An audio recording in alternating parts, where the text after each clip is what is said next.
انجام بتانا ہے۔ ہمارے بچے تو ذبح ہو گئے اسکولوں پر اور پڑھائیوں پر اور ٹیوٹر اور ٹیوشن سینٹر، ان بیچاروں کی جو پنپنے کی عمر تھی، بڑھوتری کی اور عقل کی گروتھ کی عمر تھی، وہ ساری برباد ہو جاتی۔ تو جو یہ سر نکالتے ہیں نافرمان ہوتے، چونکہ ان کے جو نیورونز ہوتے ہیں وہ 3 سال کی عمر میں اسکول جاتے ہیں، وہ جلنا شروع ہو جاتے ہیں، اسی میں پیچھے سے کرنٹ زیادہ آ جائے تو یہ پھٹ جائیں گے، ٹوٹ جائیں گے۔ جب 3-4 سال کے بچے پر کتابوں کا بوجھ لادا جاتا ہے، پھر ماں باپ کا پریشر ہوتا ہے، تو ان کے نیورون کہتے ہیں دماغی سیل، وہ جل جاتے ہیں، پھٹ جاتے ہیں۔ پھر جو بڑے ہوتے ہیں نہ ماں باپ کی سمجھتے ہیں نہ کسی اور کی سمجھتے ہیں، وہ اپنی کرتے ہیں، اپنی موج میں ہوتے ہیں۔ ہدایت محبت سے، پیار سے کسی کو بتا دینا، آگے وہ لے لے تو ٹھیک ہے، نہ لے تو میرا ذمہ ختم ہو گیا۔ ھذا بلاغ للناس۔ یہ قرآن چونکہ عربوں پہ اترا ہے، ان کی زبان میں اترا ہے، ان کی معاشرت کو سامنے رکھ کے اترا ہے، تو ان کے اندر میں اتر گئی بات۔ ہدا سمندر میں پہاڑ کی اس چوٹی کو کہتے ہیں جو پانی سے باہر نکلی ہوئی ہو اور چمکدار ہو، سورج کی شعاعیں پڑنے سے چمکتی ہو۔ اس زمانے میں کمپیوٹر نہیں، مشین نہیں، بادبان کشتی ہیں، رات کو سفر کرتے تھے تاروں کو دیکھ کر، تاروں کی مدد سے سمت طے کرتے تھے، یہ مشرق ہے مغرب ہے۔ صحرا میں اب بھی آبادی ہے، سعودی کے، قطر کے، تو میں نے ایک بدو سے پوچھا جو صحرا میں رہتا ہے کہ تم لوگ تو ریت ہی ریت، راستہ کیسے پہچانتے؟ وہ ایسے چلتے ہیں جیسے لکھا ہوتا ہے لاہور 90 کلومیٹر، اس طرح چلتے ہیں ریت۔ تو کہا ہم ستاروں کا علم جانتے ہیں، ہم ستاروں کو دیکھ کے چلتے، پر دن میں وہ اتنا ہمارے اندر ہوتا ہے کہ ہم اس کے مطابق چلتے رہتے۔ رات کو چلتے تھے ستاروں کو دیکھ کر، اور دن میں چلتے تھے ان روشن چوٹیوں کو دیکھ کر کہ یہ جگہ جگہ تھیں، اور انہوں نے ان کو متعین کیا تھا، یہاں سے جدے مڑنا ہے، یہاں سے یمبو مڑنا ہے، یہاں سے عدن مڑنا ہے، یہاں سے عقبہ مڑنا ہے۔ تو وہ ان نشانیوں کو اگر کھو دیتے تھے تو بھٹک جاتے تھے، اور اس زمانے میں کوئی مواصلات نہیں تھے کہ بھئی ہم بھٹک گئے ہماری مدد کو پہنچو، ایسا تو پھر وہ کشتیاں برباد ہو جاتی تھیں۔ تو ہدا یہ زندگی کے سمندر میں وہ روشن چٹان ہے جو انسانی کشتیوں کو راستہ دکھاتی ہے کہ یہ روشن چٹان ہے اور یہ زندگی کا سمندر ہے، اور یہ طارق جمیل ایک کشتی ہے اور اس سے راستے کی تلاش ہے۔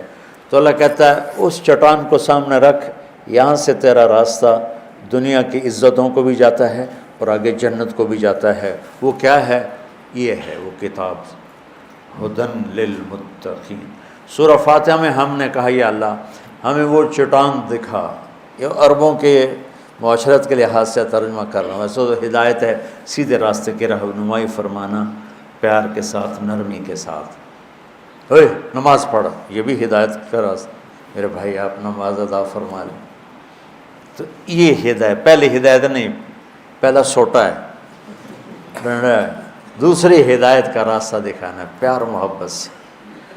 تو وہ روشن چٹان جو انسانوں کو راستہ دکھاتی ہے، پانی کے سمندر میں اور منزل کا پتہ بتاتی ہے، زندگی کے سمندر میں انسانی کشتیوں کے لیے قرآن وہ چٹان ہے جو انہیں زندگی کا پتہ بتاتا ہے، آخرت کا پتہ بتاتا ہے اور صحیح منزل تک پہنچا دیتا ہے۔ جب اللہ نے ہم نے اللہ سے دعا مانگی یا اللہ میں ہدایت دے، تو اللہ نے ہماری دعا قبول کر کے فرمایا الف لام میم ذالک الکتاب لا ریب فیہ ھدی للمتقین۔ لو بھی تم نے مجھ سے ہدایت مانگی تھی نا، تو لو یہ کتاب آ گئی، یہ ہدایت کا ذریعہ ہے، یہ ہدایت کا سامان اور سبب ہے۔ اور یہ ذالک الکتاب لا ریب فیہ میں ایسا دعویٰ ہے جو کائنات میں نہ کوئی کر سکتا ہے، نہ کرے گا، نہ کسی کے بس میں ہے سوائے اللہ کے۔ جو کچھ اس میں لکھا ہے اس میں کوئی شک نہیں۔ شک خود عربی زبان کا لفظ، ریب کا ترجمہ شک نہیں ہے۔ شک کسے کہتے ہیں؟ کہ ایک آدمی وہاں وہ ملت روڈ پہ کھڑا ہے، اس کو پتہ ہی نہیں کہ مدرسہ حسنین کدھر ہے، تو کبھی ادھر دیکھتا ہے کبھی ادھر دیکھتا ہے، کبھی کہتا ہے یہ راستہ جاتا ہے، کبھی کہتا ہے یہ گلی جاتی ہے۔ اس کیفیت کو شک کہتے ہیں، اس میں یہ کیفیت شدید ہے۔ دوسرا لفظ ہے مریا، وہ بھی دماغی شک والی کیفیت ہوتی ہے، لیکن شک سے ذرا ہلکی ہوتی ہے کہ وہ اس کو تھوڑا گمان ہو جاتا ہے کہ یہ جو ڈبل روڈ جا رہا ہے نا، یہ جا رہا ہے مدرسہ حسنین کو، اور ہو سکتا ہے یہ بھی ہو، لیکن مجھے لگتا ہے یہ ہے، اس طرح ہو گیا، ایک طرف خیال واضح زیادہ ہو گیا، ٹھیک۔ اس کو کہتے ہیں مریا۔ ریب کسے کہتے ہیں کہ وہ یہاں گرین ٹاؤن چوک پر آتا ہے اور ایک سیکنڈ کے لیے کہتا ہے مدرسہ حسنین کدھر ہے؟ اب یہ کدھر ہے بھی پورا نہیں ہوا کہ اس کی نظر پڑ جاتی ہے ہمارے بورڈ پر مدرسہ حسنین، وہ کدھر، وہ یہ بھی زیادہ ہے، یہ بھی زیادہ ٹائم ہے۔ ایک لمحے کے تردد کو عربی میں ریب کہتے ہیں، ایک لمحے کی ابتدا میں تھوڑا تردد اور اسی لمحے کے آخر میں وہ تردد ختم ہو گیا، اسے عربی میں ریب کہتے ہیں۔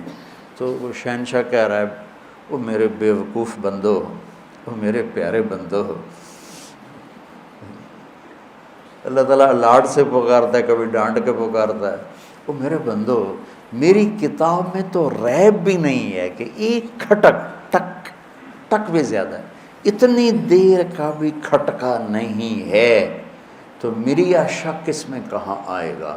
جو اتنی طاقتور کتاب ہو، تم اسے چھوڑ کے لوگوں کے پیچھے بھاگ رہے ہو، کتنے بے وقوف۔